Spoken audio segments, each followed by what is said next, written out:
The morning of my son's first birthday smelled like buttercream and anxiety. I know it's supposed to be all sweetness. Tiny crowns and paper banners, baby giggles, a smash cake crowned with a single candle. But there I was in the town rec center at 8 a.m., 23 years old and already on my fourth cup of coffee, taping a sun-shaped cutout to a wall that refused to cooperate. A helium balloon bumped my ponytail like it was laughing at me. My son, Arlo, sat in his stroller gnawing on a silicone giraffe, eyes big and curious. He has my eyebrows and his father's ridiculous eyelashes. He also has no idea about social dynamics, ex-girlfriends, or how buttercream can become a battleground. Sunshine Wonderland. The banner said, letters I cut out with my own 2 hands. I'd found the theme on Pinterest and latched onto it like a life raft. Sunshine. New beginnings. Warmth. Not a cloud in sight. Do you want them staggered or straight? Luca asked, balancing on a folding chair with a string of pennants in his hands.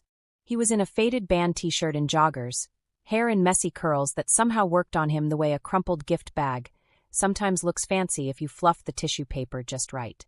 He's older than me by 3 years, but most days it feels like we're learning the same things at the same time. How to be parents, how to fight fair, how to say, I'm sorry first even when it feels like swallowing gravel. Staggered, I said. Makes it look intentional if the tape gives up. He grinned. You're brilliant, Maya. The words still stung when anyone said it like they meant it. A year ago, no one had expected me to be anything like brilliant. A year ago, I'd been a pregnant barista who couldn't quite believe the 2 pink lines or the way people's eyes slid over my belly and then away, like I'd embarrassed them by appearing in their field of vision. I glanced down at Arlo. He blew a raspberry and stared at me like I was the sun itself. All right, I thought. Maybe I could be brilliant for him. The cake arrived at 9. The bakery owner, a woman with glitter on her eyelids and a tattoo of a rolling pin on her forearm, wheeled in a cooler like she was transporting the crown jewels. Sunflowers and peach roses made of frosting spiraled up the sides. The top had our little sunshine piped in looping letters that looked so delicate I worried a rogue air conditioner draft would knock them crooked. It's perfect, I breathed. It's heavy, the baker said. You want this in the kitchen until the big moment? Less chance of someone poking it. Kitchen, please. I motioned to the double doors. We have security today. I said it casual, like a person who naturally had enough guests to justify a guard. The truth was, I'd budgeted for a security guard after an argument with Luca's mom 2 weeks ago. The kind of argument that has pauses so long you can hear your own heartbeat. She still talked to Luca's ex like she was family. And maybe last year she had been. Before Luca and I met, he'd dated Vanessa for 6 years. 6. They'd broken up because their fights had become this looping treadmill of what-ifs and someday maybes and resentments that refused to dissolve. 2 months after they split, I walked into the coffee shop and accidentally wrote a crooked heart in Luca's latte foam because I was nervous about how his eyes made my stomach do that roller coaster thing. The rest you can fill in. I didn't invite Vanessa to Arlo's party. Luca didn't invite her either. But when you're 23 with a baby and your boyfriend's mother posts about family celebrations on Facebook like it's a yard sale, your control over guest lists becomes theoretical. Ravi, the security guard, arrived with a thermos and a patient smile. He was in his 50s maybe, with gentle creases at the corners of his eyes and a posture that said he'd dealt with much worse than a toddler's birthday. His shirt said Town Safety in block letters. Where do you want me? He asked. Kitchen door. I said too fast. I heard how it sounded and forced a laugh. Just during setup. People will wander. The cake it's a whole thing. Copy that. His smile deepened. I've guarded weirder. Once a woman tried to run off with a trophy fish. It was nailed to the wall. I snorted. What did you do? Suggested she take a picture. He tipped his thermos toward me. Less heavy. By 10 the room glowed. Sun cutouts hovered over the food tables which I'd draped with lemon yellow cloths. We'd set up a kid corner with foam mats and a tunnel. Bubbles waited in a basket. Luca's sister, Lola, arrived with a bag of favors and a playlist like she was born to coordinate cheerful chaos. My mom, a nurse who could fix anything except my teenage habit of leaving mugs in my room until they formed ecosystems, stuck sun stickers on paper cups, and told me I looked beautiful even in my stained jeans. For 20 minutes, Sunshine Wonderland shimmered with the early magic of a day that hasn't yet had the time to go wrong. Then people began to trickle in, familiar faces and names I only learned today. And somewhere around the third wave, she walked in. Vanessa. I didn't recognize her at first. It wasn't the glaring entrance I'd braced for. It was quiet. She wore a soft blue dress that hit her midcalf and white sneakers, as if she hadn't decided whether this was a picnic or a battlefield. Her hair was shorter than when I'd last seen it in photos. Photos from a time before me, from vacations with Luca's family, from the kind of easy domestic scenes that used to make my stomach go tight. She carried a gift bag with tissue paper arranged like petals. She looked around, and her face did a complicated thing, then smoothed into something polite. Beside her, Luca's mom beamed. "Maya," she called in that voice she uses when she's performing being reasonable. "Look who's here to wish Arlo happy birthday." Luca's hand tightened around mine, then loosened. "Hey," Vanessa said. The air around us hummed. "This is beautiful." "Thanks," I said, because my mom didn't raise a troll. "Arlo will be happy you came." It was a lie, but not an unkind one. Arlo would be happy if a ceiling fan showed up. He would be ecstatic about anything that moved. "We should get a picture," Luca's mom said brightly, shepherding Vanessa toward the photo backdrop I'd made with hand-cut clouds and a banner that said, "One like a magic spell." "All of us." "Let's do it after cake," I said. "When Arlo's awake again." The schedule pinned to my brain had nap windows drawn in bold lines. The cake was slated for 11:30. Photos after. Smash cake at noon. Presents at 1. It was a map, and I held it like a lifeline. We made it through the first hour, mostly intact. Arlo ate blueberries with suspicious concentration. Children squealed. A cousin spilled juice and apologized and then spilled again. Luca's stepdad told a long story about a sink that only he found hilarious. People laughed in exactly the places where you laugh when you're in a crowd and a camera might be watching. At 11:25, Lola caught my arm. "Ready, Mama? I'll cue the song." I nodded. The soundtrack to my heartbeat shifted to a drumroll. I headed for the kitchen. The cake sat on a stainless steel counter like a holy object. For a moment I just stared, imagined Arlo's little palms smacking into frosting, his chubby fingers clenched around a sugar rose like he'd discovered treasure. I tucked one of the candles into a pocket, because there was only one and toddlers are unpredictable, and slid my hands under the sturdy baseboard. "Need a hand?" a voice said behind me. I turned. Vanessa leaned in the doorway. Up close, I could see that her mascara had smudged at the corners. A hair tie circled her wrist, the way mine always does. Her fingers toyed with the strap of her bag. "We're good," I said, lifting the cake. It weighed more than my arms wanted to admit. "It's heavy, though. I can hold it." She stepped in, not touching me, not touching the cake, just forming a possibility with her hands. Just to bring it out. For pictures. I had this sudden, stupid vision of the camera flash catching her profile just right, of her smile turning nostalgic in photo albums, of Luca's mom framing it and placing it on the mantel with, "Look how far we've all come," as the caption "No one speaks." The air felt thinner. "I've got it," I said. "You'll want to be in the photos," she replied, and her voice tipped into softness. "It's his first."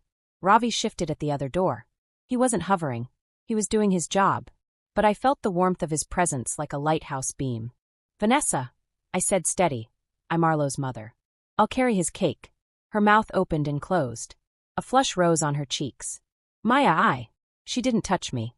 She didn't touch the cake. But I felt the gravitational pull of an old story trying to write itself in my new house.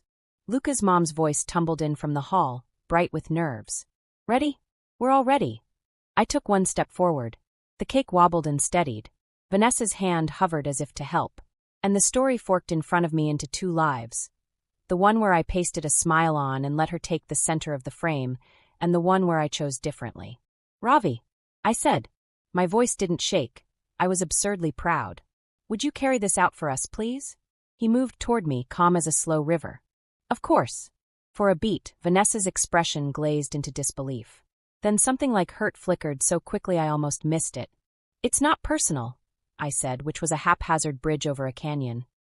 He's one. I don't want anyone to trip. Or." "Understood," Ravi said, holding out his hands. I transferred the cake to him like a ceremonial passing. The board was cold against my palms. For one breathless second, the three of us stood in a triangle. Me, Vanessa, and the cake in the hands of a man in a town safety shirt. "Thank you," I said to him. "Really? We ready?" he asked. "Ready," I said. We stepped into the hall. There is a very particular sound people make when they see a perfect cake, like awe mixed with hunger. It rose around us as we walked to the table. Luca's eyes found mine across the room. Relief bloomed in his. He didn't look at Vanessa. He didn't have to. She was somewhere behind me, her orbit broken for a moment. Ravi set the cake down with the care of a man setting a baby in a crib. Lola pressed play and the first strains of You Are My Sunshine filled the room. Everyone's off-key voices forming something weird and beautiful. I lifted Arlo into my arms. He clapped, delighted with the sudden explosion of sound and faces. Luca stood to my left, his hand on Arlo's back. Camera phones rose like a field of silver flowers. And then, the small, perfect part. We sang We Blew. Arlo tried to put the whole candle in his mouth and laughed when I rescued it, frosting smeared on his chin. We cut slices and handed them around like edible blessings. The smash cake appeared, a miniature twin of the big one, and Arlo crushed it with 2 chubby fists while the room hooped. Buttercream spattered my shirt. My mom took 1,000 pictures. For 20 minutes, the party was all sugar and softness, the kind of memory I wanted to wrap in bubble wrap and store forever. After the cake, after the high, the room's oxygen changed. It always does. Kids cry. Someone's feelings get hurt.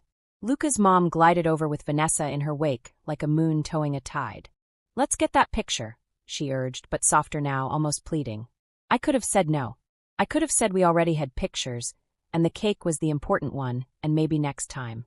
I could have called Ravi over again, turned us into a cautionary tale in the next meeting of Luca's extended family group chat. Instead, I looked at Vanessa. Let's go outside, I said. Less chaos. We stepped onto the breezeway, the summer air hot and silty with dust. For a second, no one spoke. Distantly, a child shrieked with the kind of glee that sounds like danger. The breeze tugged at the one banner inside and made it breathe like a living thing. Vanessa rubbed the back of her neck. I didn't mean to about the cake. I wanted Luca's mom to stop. She's been texting me all week. She invited you. I said because it was the root of the thistle. We didn't.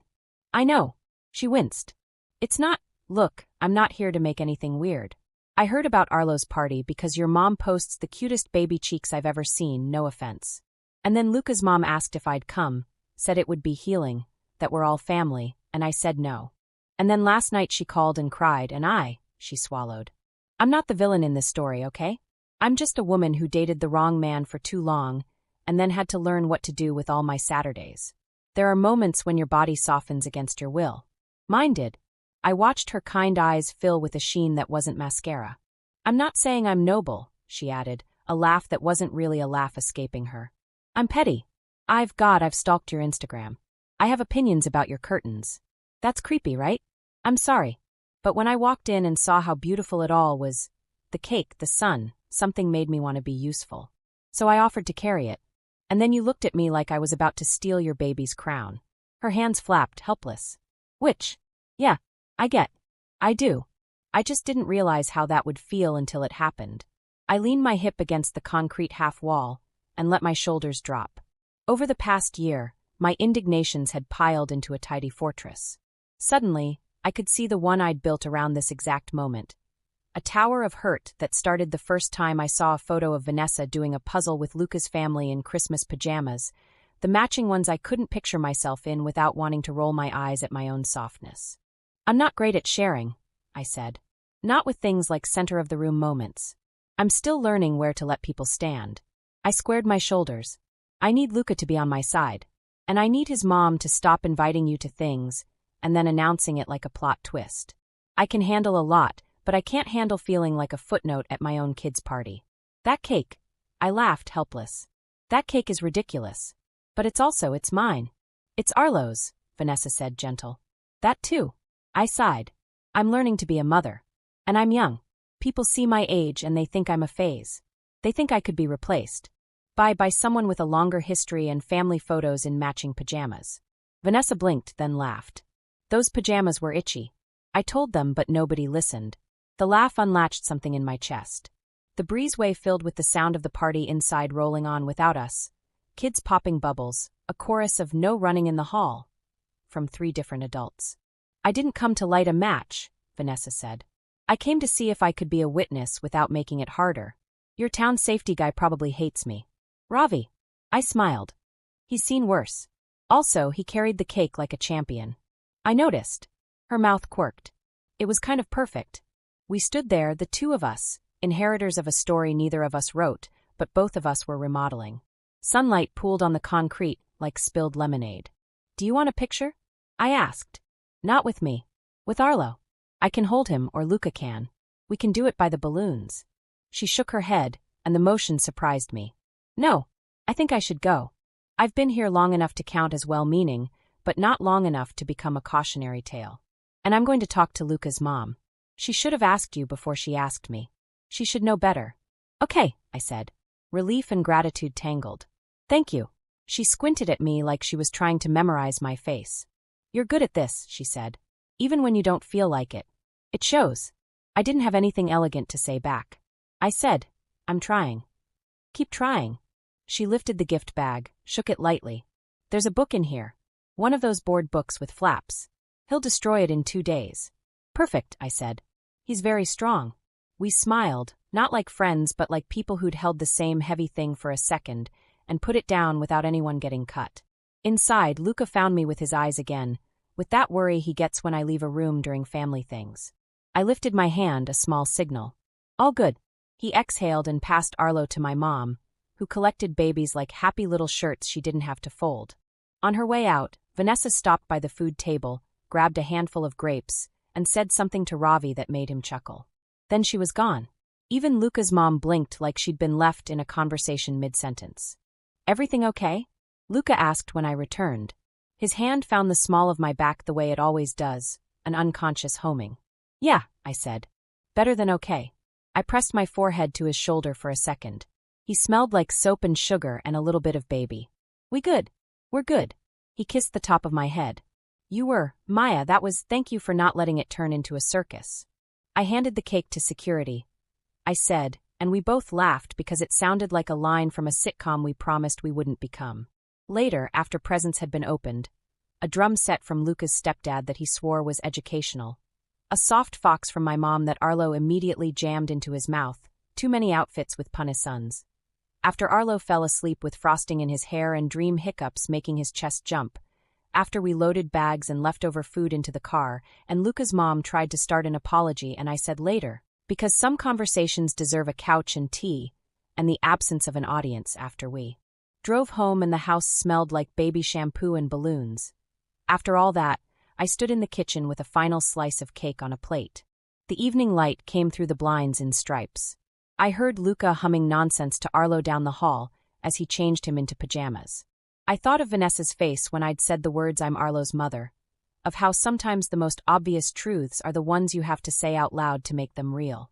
I cut a bite of cake and tried to taste the day in it. The sugar, sure. The butter. But also the salt of relief and the sharpness of choice, bright as lemon.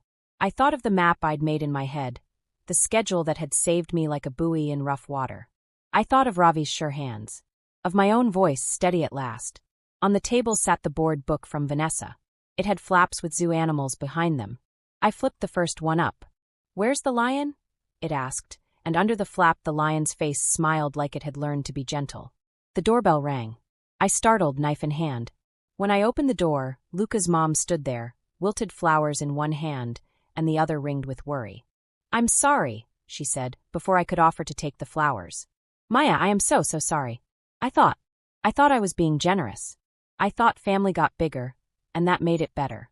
But I made you smaller in the process, and I didn't even see it until Vanessa," her voice cracked. "Until she told me." I put the knife down.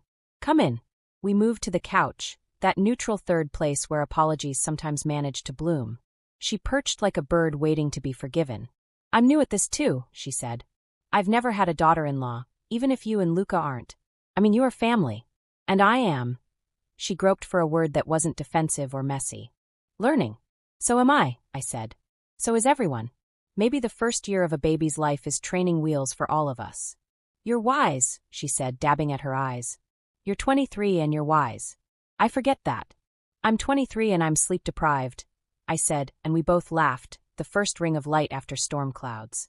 "I won't invite her to things anymore," she said. "Not without asking you. And even if I ask you and you say no, I won't. I won't override you." She flinched as if anticipating a strike. "If you want me to step back, I can do that too." "I want you to step beside me," I said. "Not in front of me. Not pulling someone else by the hand because you think I'll trip. Beside me." That's the position I want you in. She gazed at me like I'd offered her a map out of the woods. Okay, she said. Beside you. We talked a little. It wasn't dramatic. It wasn't a montage of hugs. It was the slow unknotting of threads that had been tied into the wrong bows. When she left, she took the flowers with her and said she'd bring fresh ones tomorrow. I believed her. That night, the house held a hush I could live in. I washed frosting bowls in the sink, the warm water fogging the window. Luca came up behind me and slid his arms around my waist, swaying a little like we had a dance floor instead of a narrow kitchen rug. You saved the day, he murmured into my hair. No, I said, leaning back into him. I saved the cake. He snorted. And the day. Maybe. I let my eyes fall shut for a second. Maybe I saved the center of it. We put Arlo to bed and read him the zoo book. He smacked the lion flap with righteous force and then, just because he could, tried to eat the elephant. I kissed his forehead and had to bite my lip not to cry from the smallness of this perfect person. After, I sat on the floor with scraps of the banner in my lap. One would turn into two next year, like language shedding and becoming. Maybe we'd do To the Moon, stars instead of suns. Maybe Vanessa would be elsewhere, living the Saturdays she'd earned. Maybe Luca's mom would text me before she posted anything. Maybe I'd still be young and tired and brilliant in the specific way that means I keep trying. Before bed, I opened a note on my phone and typed to future Maya, the one who would find it a year from now when the balloons had long since surrendered to gravity. You did good. You chose the kind of love that stands its ground without setting anything on fire. You let someone else carry the heavy thing without letting them carry off the important parts. You gave the cake to security because you are allowed to decide who holds your center.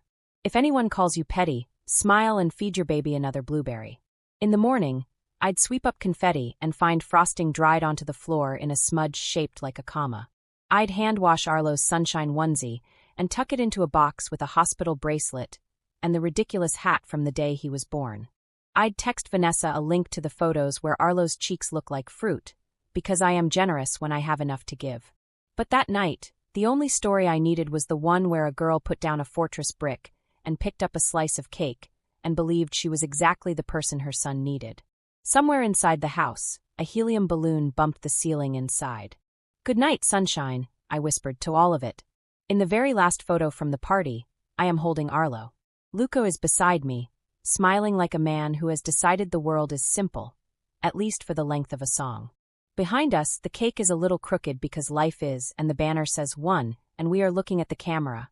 Not because that's where the attention is, but because that's where our future selves will find us. A town safety guard is in the far corner, out of focus, a quiet proof that boundaries can be both sturdy and kind. There are no X's in the frame, no doorways tugging at our eyes. Just us and a room full of people who love us in their imperfect ways. When I look at it, I remember the feeling, as steady and bright as a candle someone will always try to blow out for you. I am Arlo's mother. I get to choose where I stand. I get to decide who holds the cake. And the best part, the frosting was perfect. The cake was delicious. And my boy, my sunshine, went to sleep with sugar on his breath and a new word in his mouth. Mama. If I could bottle that, I would. Instead, I put it here on this page, where I can hold it with both hands. The end.